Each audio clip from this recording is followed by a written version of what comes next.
የፉክክር ቤት ሳይዘጋ ያድራል የሚባለው ነገር በነሩታና አብርሽ ቤት እየተመለከትን ነው ቤተሰብ። ዛሬም ደግሞ አብርሃም እንግዲህ ፍቅር ተናዝሎ መጥቷል ማለት ነው እንደተመለከታችሁት።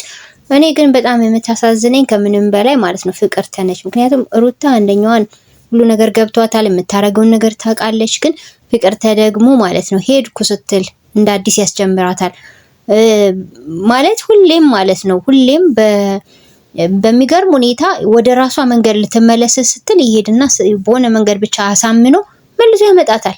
ልጅቷንም በህይወቷ እየቀለድክ ነው አቶ አብርሃም። እኔ እንደዛ ነው ማሰበው። ቤተሰብዬ ሰላማችሁ ብዝት ይበልልኝ። ትናንትና እኔ ታሪኩ ይቋጫል ብዬ ነበር ሩታ ስትናገር እንደሰማችሁት።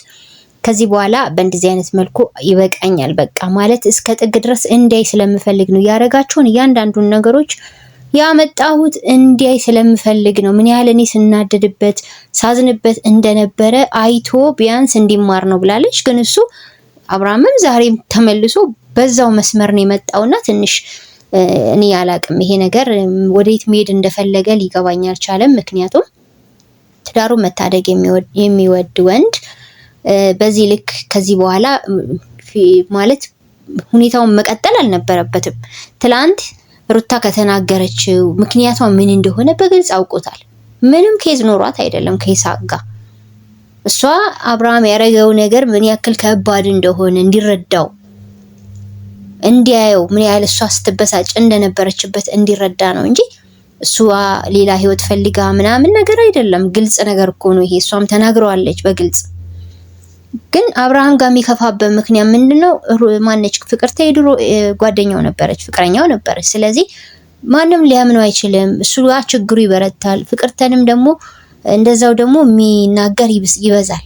እሷንም አሁን እኮ አሳታታል ሚዲያው ላይ ማለት ነው። ባንተ የተነሳ የራሷን ነገር እንድትኖር አልፈቀድክላትም። ሄድኩ ስትል አበቃው ስትል እንደ አዲስ ታስጀምራታለህ። ስለዚህ እኔ ምን እያደረክ በምን መልኩ እያሳመንክ እንደምታመጣት ባላቅም ግን አንተ ይሄ ህይወት ተመችቶካል እንዲቀጥል ትፈልጋለህ ማለት ነው። ሩታም አንተም በዚህ መልኩ የተበሻሸቃችሁ መኖር ነው የፈለከው። ስለዚህ እርቅ ብትፈልግ ኖሮ ትላንትናውኑ ሁሉን ነገር በቃ እዛ ጋር ታቆሙ ነበረ። ተረድታታል ምክንያቷንም። አንተ እኮ ሩታን ልትፈትናት ጽጌን ይዘህ መተህ ነበር አይደለ?